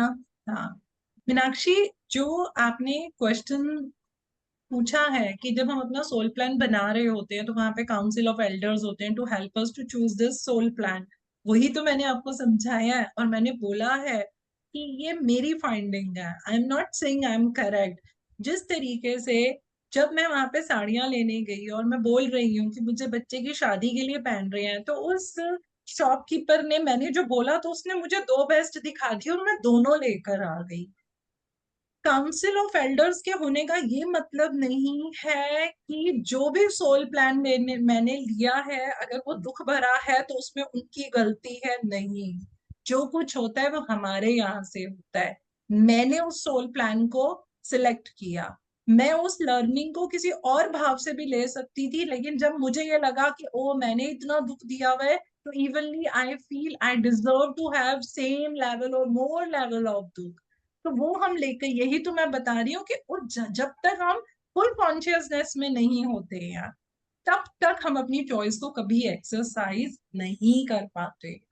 I think I am clear. अगर आप मुझे मैसेज से ही बता देंगे तो नहीं, अगर है तो मैं और इलेबोरेट इसको कर दूंगी। ठीक है। Yes Usha ji, got it. Okay, thank you Meenakshi. Yes Usha ji. Thank you ma'am, बहुत बढ़िया सेशन। एक अभी आपने एक बात कही है कि सरेंडरिंग में हम जब समझे, जब हम पे कोई प्रश्न ना बचे या कोई उलझन ना बचे, है ना। तो इसी बात को सपोर्ट करते हुए मैं थोड़ी सी इधर उधर हो सकती है, एक बात और मेरे समझ में आई कि वो ऐसा क्यों है कि हम सरेंडरिंग में हैं तो हम पे कोई प्रश्न नहीं है। ऐसा क्यों है? ऐसा है कि जब हम वो नाव की स्थिति में हैं तो ये समझिए कि हमारे आगे कोरा कागज रखा है। कोरा कागज है, नाव तो कोरा कागज है, जब हम उस पर कुछ करेंगे तभी तो कुछ लिखाई शुरू होगी। तो वहां तो प्रश्न, कोरा कागज देख के आप क्या प्रश्न करेंगे? मतलब एक समझने की बात है थोड़ा सा हाँ हाँ, कि बिल्कुल जैसे आपने साड़ी वगैरह से समझाया, ऐसे ही एक समझने की बात है कि नाव की कंडीशन, जब समझ लो कि आप पे कोरे कागज की तरह आपकी स्थिति है, उस समय आप उसके सामने हैं कोरे कागज, तो बढ़ो आगे, करो काम को, तो कोई प्रश्न ही नहीं है भाई। जो करोगे वो बिल्कुल लिखा जाएगा उसको, है ना। ये कहना चाह बिल्कुल रही थी। उषा शर्मा हाँ जी, बिल्कुल जो आपने चीज बोली है मैं उसको थोड़ा सा जरा रिफाइंड शब्दों में बोल हाँ देती हाँ, हूँ। बिल्कुल बिल्कुल, मैं आपको बिल्कुल कहती तो इसीलिए हूँ। बिल्कुल सही बोला है हाँ। आपने। हमने बात क्या करी कि जब हम सरेंडरेंस में चले जाते हैं तो प्रश्न खत्म हो जाते हैं। जी हाँ, यही सरेंडरेंस का कहना। अर्थ मैंने क्या समझाया है? सरेंडरेंस का अर्थ ये नहीं है कि कुछ गलत हो रहा है या कोई कुछ गलत कर रहा है तो हम उसको एज इट इज लेंगे। हम उस चैलेंज को पार करेंगे, यानी कि हम उस चैलेंज में से अपनी विल पावर, अपनी चॉइस को एक्सरसाइज करके रास्ता निकालेंगे। तो वही चीज उषा जी बोल रही हैं कि अगर आप सरेंडरेंस में हैं तो जो भी बातें हो रही हैं, अब क्यों हो रही हैं, वाई बट इफ, वो सब हटा दीजिए, कोरा कागज ले लीजिए और जो अब आप उसमें से सोल्यूशन निकालते हैं उसी को हमें लेकर एक्सरसाइज करना चाहिए। हाँ, वो तो नाव वही की स्थिति कोरा बिल्कुल, कागज समझिए, नाव की स्थिति क्योंकि को कोरा कागज। बिल्कुल हम उसको कोरा कागज समझेंगे जिस स्थिति में है, तब हम देखेंगे now what best can I do with help of my will power, अपनी शक्ति से, अपनी चॉइस से, फिर हम आगे जी बढ़ेंगे। जी जी तो जी, थैंक यू बिल्कुल सो वैसे। Much Usha ji, thank you so much, जी, thank you so much. Yes Sunita ji. नमस्कार मैम। नमस्कार, बहुत अच्छा नमस्कार। लगा। हाँ जी। हाँ मैम, जैसे अभी बताया रिलेशनशिप जो हम लेकर आते हैं, तो क्या जो रिलेशनशिप में कोई बार-बार जो हमारे साथ गलत कर रहा है, तो उस स्थिति में हमें उसको सहना है, ये मान के कि हमारा सोल प्लान है, या हमें उसके प्रति मतलब अपना विरोध भी करना चाहिए? एक तो ये क्वेश्चन था मेरा, अगर और दूसरा, चलिए पहले हम हाँ इसी को बोलिए बोलिए बताइए। बोलिए बोलिए बोलिए। दूसरा, हाँ, और दूसरा यही है कि जो ये रिपीटेड पैटर्न्स हैं वो इतने डीप में होते हैं, मतलब किस तरह उनको एक्सरसाइज करें कि उनसे हम, जैसे अभी बाहर आपने निकल बताया कि पाए। साड़ी वाला एग्जांपल। जी। नहीं, देखिए, अ, पहली तो चीज जो जो ये आपने बोल, कंफ्यूजन वाली स्टेज जो रहती है, हाँ मुझे भी ये, मैं बिल्कुल कोरिलेट कर पा रही थी आपके एग्जांपल से अपने आप को, तो कैसे इसको ओवरकम करा जाए? देखिए, अगर आपने लास्ट का सुना है, अगर नहीं सुना तो आप एक बार ही दोबारा सुनना। लास्ट में मैंने कुछ स्टेप्स बताए हैं। मैंने एक एग्जांपल दिया कि मान लेते हैं एक माँ बेटी है, उनके अंदर किसी बात को लेकर डिसएग्रीमेंट रहता है किसी को भी, तो मैंने क्या बताया है कि हमारे अंदर ना पैटर्न बने होते हैं। मतलब हुँ, हमारे साथ जो पास्ट में हुआ होता है, हम उस एक्सपीरियंस को अपनी बॉडी में स्टोर कर लेते हैं। जो, अगर आपने, मुझे नहीं मालूम आपने ये सीरीज हमारे साथ शुरू से देखी है कि नहीं, उसको हम पेन नहीं, वो बॉडी बाय बोलते चांस आज ही मैं जॉइन कर पाई हैं। थी, तो अच्छा, तो पहले शुरू से आप नहीं कर रही हूँ। आप हमारे सिरिन माइंड में हैं सुनीता जी। हाँ मैं जी, हाँ जी। सिरिन माइंड में इसका पूरा प्लेलिस्ट डाल दूंगी। मैं इसका ठीक पूरा है। प्लेलिस्ट डाल दूंगी, आप शुरू, वो सारी चीजें ऑलरेडी हमने समझाई हैं कि कैसे वो चीजें हमारे अंदर स्टोर हो जाती हैं।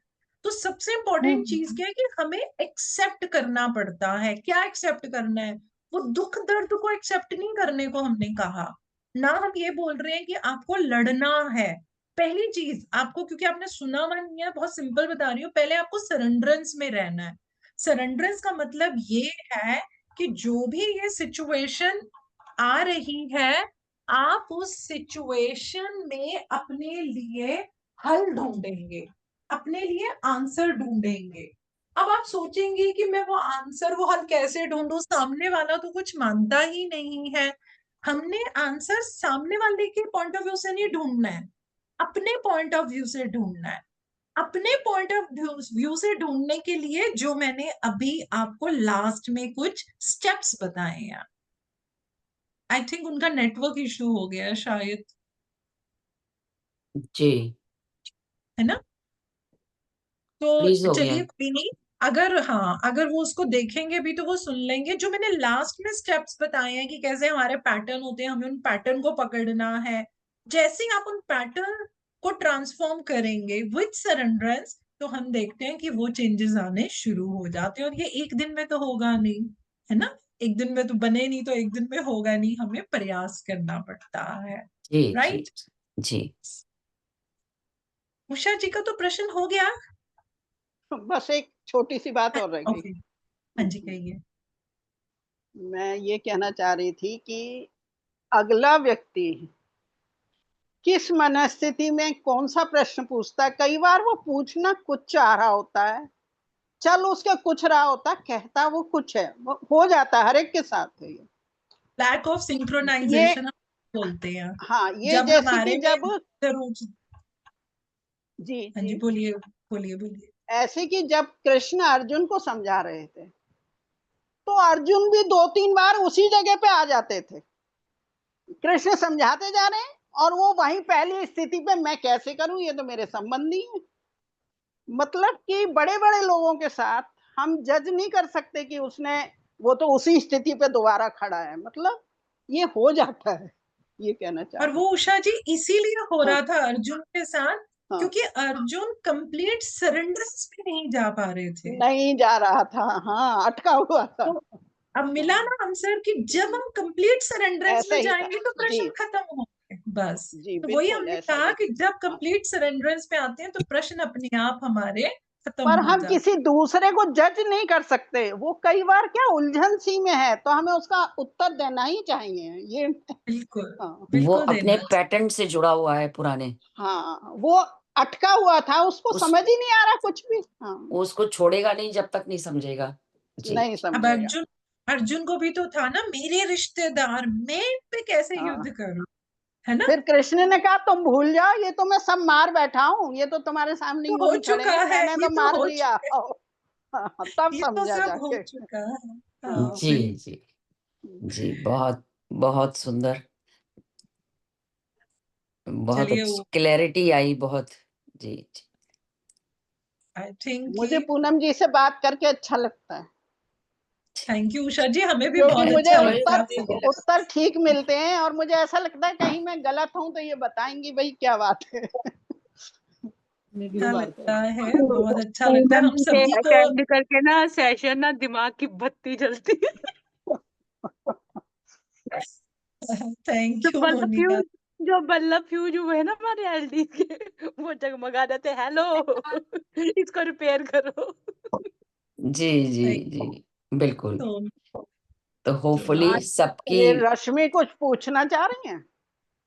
हाँ जी पूछिए। नहीं, मैं पूछना नहीं चाह रही, मैं तो नहीं, बता रही थी ऐसे ही, मतलब पूछना क्या कि मेरे को तो सेशन पता ही नहीं चलता 1 घंटा कब हो नहीं जाता आप है। बताया करो, मैम बताया करो। मतलब 1 घंटे में यही नहीं पता चलता कि पूनम जी आई और चली अरे गई। सेशन तो हो गया, 1 घंटा खत्म हो ये गया। बात सही कह रही हो, सही कह पर रही ये हो। पैटर्न वाली बात पे मैं कहना चाहूंगी, मेरी बेटी है तो पैटर्न की बात पे वो क्या कर रही थी कि इंस्टाग्राम का उसने मैसेज भेजा मुझे कि माँ का क्या, मतलब उसकी 8 बातें माँ को क्या होती है कि वो ज्यादा बोले तो परेशानी और नहीं बोले तो परेशानी। माँ की ऐसी आदत होती है हाँ कि जी, खाएगी, ज्यादा खाएगी तो परेशानी, और नहीं खाए बच्चा तो परेशानी। तो ये पैटर्न बन गए हैं कि ज्यादा सोए बच्चा तो तो परेशानी, परेशानी और ज्यादा बोल रही है तो भाई ये बदतमीजी क्यों कर रही है, और नहीं बोले तो परेशानी। तो वो उस बात पे सोच रही थी कि हाँ ये पैटर्न जो है बिल्कुल ये ऐसे बिल्कुल बन जाते सही फिकर, सोच बहुत रहे ज्यादा हैं, फिकर।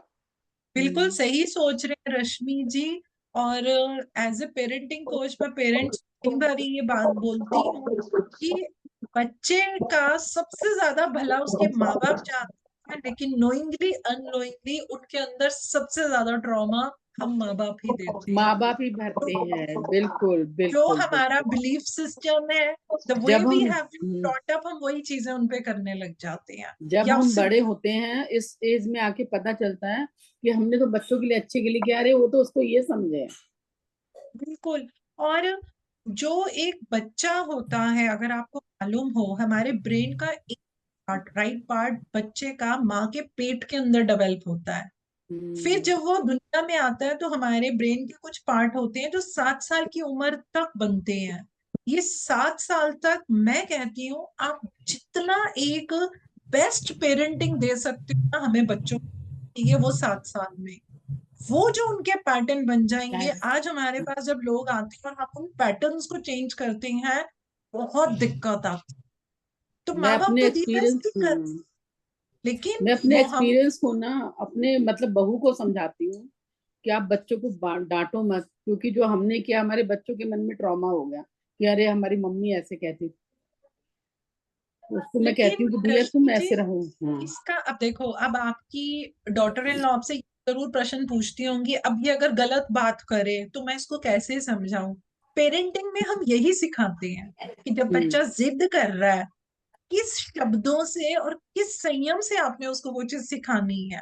क्योंकि हमको लगेगा कि अगर हमने उसको यहाँ डांटा नहीं तो ये चीज बार बार करेगा, ये तो गलत बात कर रहा है, ये अच्छी बात नहीं है। लेकिन हम ये भूल जाते हैं कि वो जो उस डांट से उस बच्चे में जो फीलिंग्स और इमोशन आएंगे, उसका अंश उसके अंदर घुस जाएगा और वो उसकी पेन बॉडी बनेगा। We don't even realise it.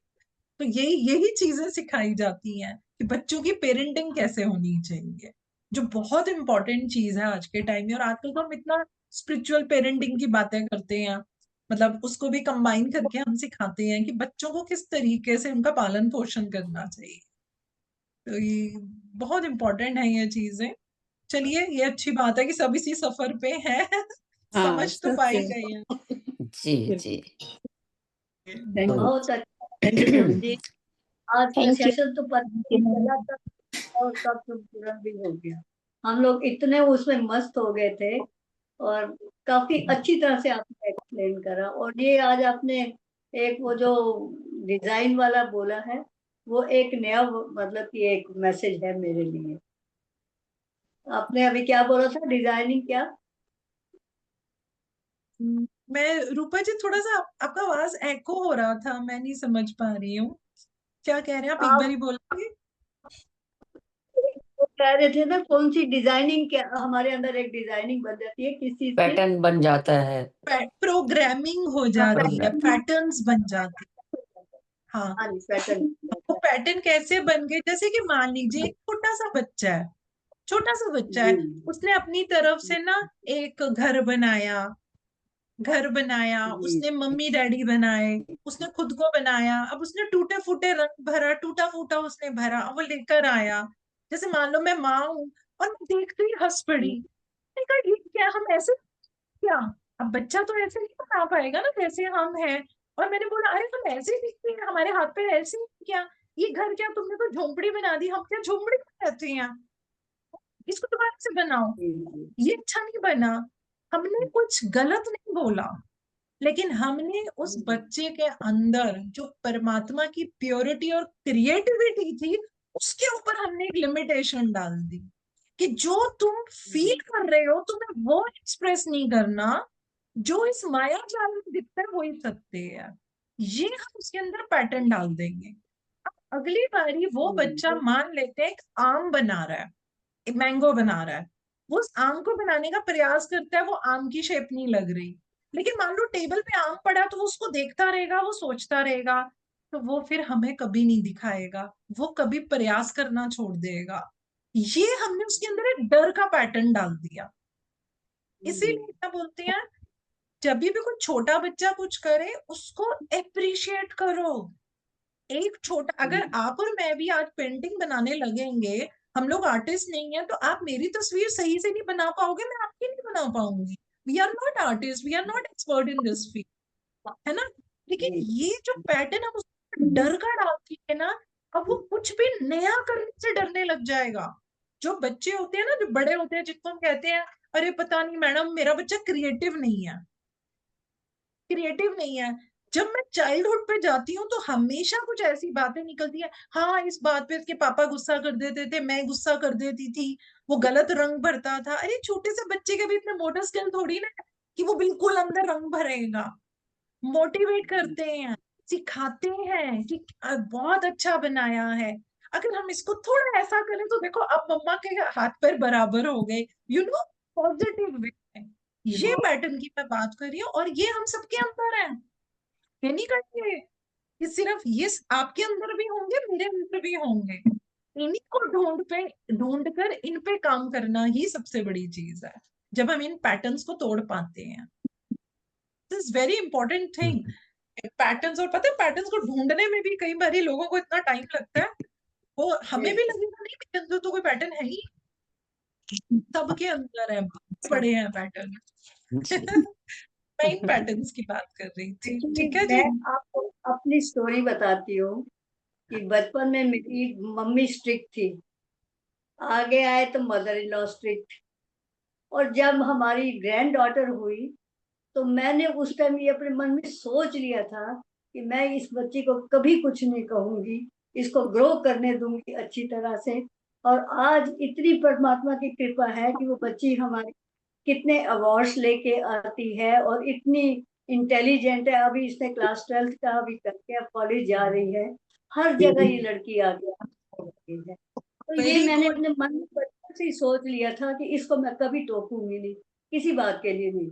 और बच्चा फिर हाँ, पूरा अच्छी तरह से, उसकी पर्सनैलिटी भी अब इतनी ये अच्छी वही बनी है। बात हुई जो आपके साथ हुआ, वो दर्द आपने महसूस किया, और आपने उस दर्द का वो पैटर्न आगे अपनी ग्रैंड डॉटर में मैंने नहीं। पहले दिन से ही सोच लिया मैं इस बच्ची को कभी नहीं टोकूंगी। वेरी गुड, और वेरी भगवान की दया से बहुत प्यारी बच्ची है हमारी। Very good for ji, you, I am और क्लैपिंग फॉर ऑलराउंडर यू। भी है, ऑलराउंडर भी है, डांस में, पेंटिंग में, कोई भी एक्टिविटी में बोल दो उसको, सिंगिंग में, सब चीजों में क्योंकि उसकी नंबर है। क्रिएटिविटी नहीं दबी ना, हाँ, उसकी क्रिएटिव वो क्रिएटिविटी नहीं दबी ना, आपने उसको बढ़ावा दिया, प्रोत्साहन दिया। सेम वे मेरे फादर हमें इतना अप्रिशिएट करते थे, मैं कुछ भी करूं तो मेरे पापा हमेशा मुझे बोलते थे मेरी एंजल, मेरी एंजल तो ये भी कर लेगी, वो भी कर लेगी। उसका नतीजा क्या हुआ कि nothing is impossible for me, nothing is impossible, and this yes. All credit goes to my parents. उन्होंने मेरी अपब्रिंगिंग ऐसी करी है कि आपको जो करना है, आपको ये मालूम है this thing is right, you are not harming others, yes you can do it. तो हर काम को करने से जी, पहले जी। मैं जब उसको एनालाइज करती हूँ तो वाकई में संतोष जी, जब मुझे अंदर से ये आवाज आती है ना, yes you can do it, then तो no one can stop. Yes, So this all credit goes to my parents, my upbringing, and I'm very yes, grateful to God yes. कि मुझे इतने अच्छे पेरेंट्स मिले हैं। जी, जी, उसके जी। दादू ने भी उसको बहुत पैम्पर किया। वो अभी अभी भी लेटर लिख देगी अपने दादू का, हालांकि अब वो नहीं है, लास्ट ईयर ये भी गए ऊपर, तो लिखती है, बहुत अच्छी अच्छी लिखती है। और उनकी बिल्कुल, उसमें भी में में भी सारी बहुत एनर्जी जाती होगी। बहुत अच्छा बोला था। जी, जी जी। तो बहुत परमात्मा की दया है, एक ही है लेकिन बहुत अच्छी है। बहुत अच्छी गुड ब्लेसिंग्स ही देंगे उसको, जी, और अच्छे से बिल्कुल, वो बिल्कुल करे, रूपा जी।